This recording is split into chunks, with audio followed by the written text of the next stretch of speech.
Madame, Monsieur, bonsoir. Bienvenue dans ce journal tout en images. Voici les titres. Deuxième victoire d'étape pour Sara Énergie Nouvelle Autodistribution. L'Aïole marinoise s'est imposée à l'issue de la 5e étape du Tour. Tout le long du parcours, elle était suivie de près par le leader au général, UFR Chamflore. Cottrell Leadermat complète le podium. Une étape de la compétition historique puisqu'elle est arrivée à Sainte-Marie. Cela faisait près de 40 ans que la commune n'avait pas accueilli le Tour des Yoles Rondes. Le pari aura été gagnant puisque toutes les conditions étaient réunies pour une escale en beauté face au Tombolo. C'est un chantier très attendu qui a retrouvé une allure normale. La construction du futur pôle universitaire de santé aux abords du CHUM avance. Il comprendra une faculté de médecine ainsi qu'une école en soins infirmiers et une école de sage-femme.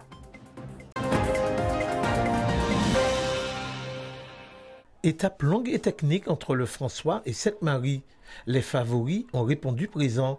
Sara Énergie Nouvelle Autodistribution s'impose, suivi de UFR Chamflore, puis Joseph Cottrell Leadermat. Prochaine escale, Saint-Pierre, départ demain à 10 h depuis le Tombolo de Sainte-Marie pour l'étape la plus longue du Tour. Belle stratégie. Donc comme on se dit, on s'est fixé des objectifs. Donc le Tour ça gagne dimanche, pas aujourd'hui. Donc on grappille du temps, c'est une très bonne option et on va encore travailler pour la suite des étapes pour pouvoir récupérer le maillot. On savait que les étapes allaient être difficiles, mais physiquement on a été préparé pour ça et on a fait un jeu d'équilibre et ça a payé et on arrive à bon port à Sainte-Marie. On finit deuxième, effectivement, je félicite mes gars parce qu'ils ont travaillé encore, ils ont fait un très beau travail. On a été longtemps premier, donc on a été doublé aussi au niveau de skinité par Sara et Autodistribution. Donc ils ont mieux marché que nous, tant mieux pour eux. Donc on finit à la deuxième place et on se satisfait de cette place. On garde notre maillot rouge, on limite la casse, donc c'est l'essentiel. C'est une course qui a été très compliquée depuis le départ, puisque toutes les yoles qui étaient sous notre vent, même certaines au vent, sont parties bien à l'avance. Nous on a essayé de respecter et malheureusement ils ont envoyé le départ quand même. Donc on a été très retardés par rapport à ça. Mais on n'a rien lâché, on s'est battu jusqu'au bout. Les hommes ont fait un très très gros travail et voilà, on sort ici à la 3e place. Mais n'oublions pas que le Tour c'est autant et voilà quoi. L'objectif c'est de rester dans le groupe de tête et puis de frapper lorsqu'il faut, quoi.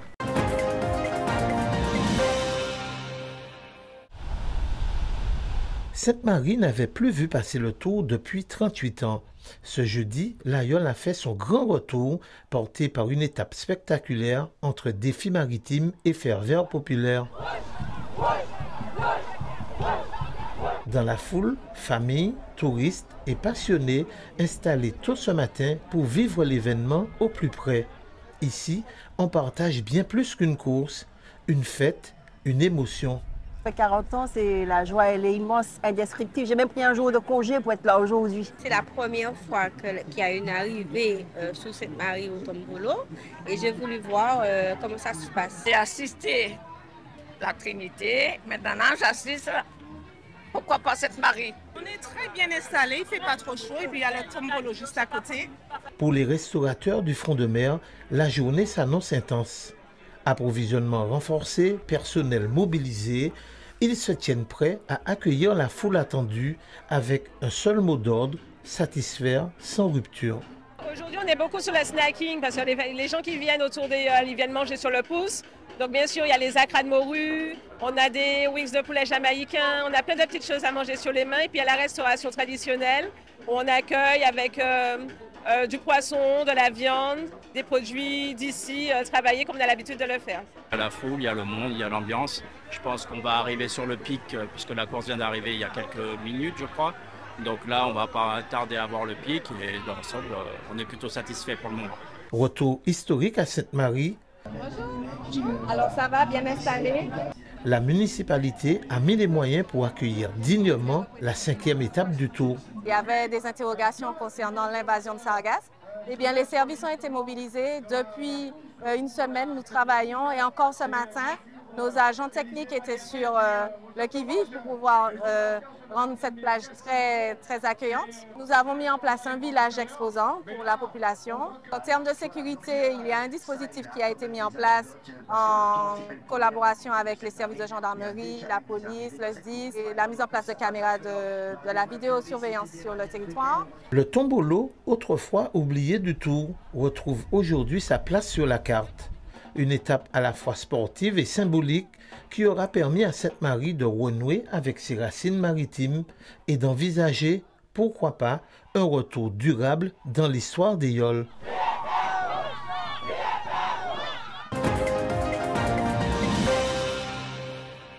C'est une visite de taille ce matin dans ce nouveau bâtiment situé à proximité du CHUM.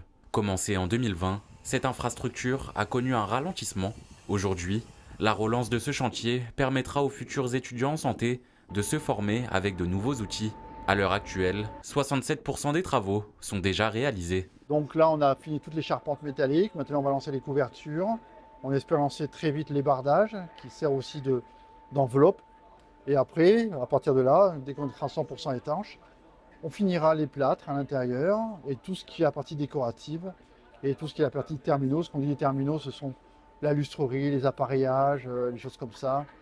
Et ça, on espère atteindre cet objectif-là de 100% cet automne pour novembre, décembre, janvier, février, vraiment faire la déco, la peinture, les sols, etc.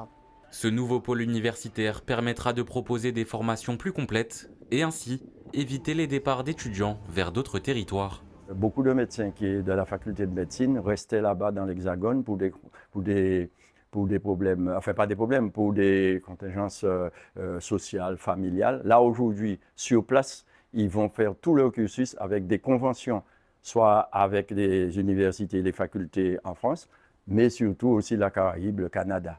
Par contre, fixés ici, ils vont continuer et on n'aura pas de perte d'étudiants, perte de professionnels. Ça, c'est fondamental. Ne pas perdre d'étudiants, mais surtout de professionnels de santé. Serge Letchimy l'assure, ce chantier devait reprendre pour avoir une véritable proposition de formation à la hauteur des attentes locales. L'essentiel, c'est qu'on a repris en main le chantier, on a redémarré, on a recalé les financements, on a recontractualisé, parce qu'il y a beaucoup d'entreprises où il y avait des entorses ou des difficultés, il ne fallait pas abandonner les entreprises. La dynamique du chantier a démarré. Je rappelle quand même, c'est 22 millions d'euros d'investissement, dont 13 millions d'euros de la part de la collectivité et 8 millions de la part de l'État. C'est 6 000 m² de bâtiments construits. On va recevoir à la fois la médecine, la formation classique, et toutes les formations paramédicales. Près de 400 étudiants pourront en tout cas profiter de ce nouveau pôle qui sera fonctionnel dès la rentrée 2026.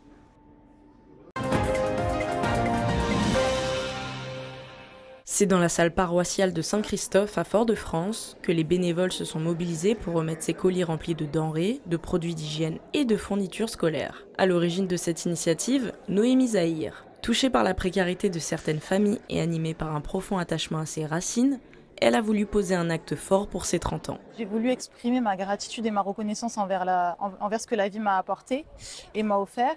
C'est aussi une manière pour moi d'exprimer toutes les valeurs que ma famille m'ont transmis, donc notamment de partage, d'équité, de bienveillance et surtout de solidarité.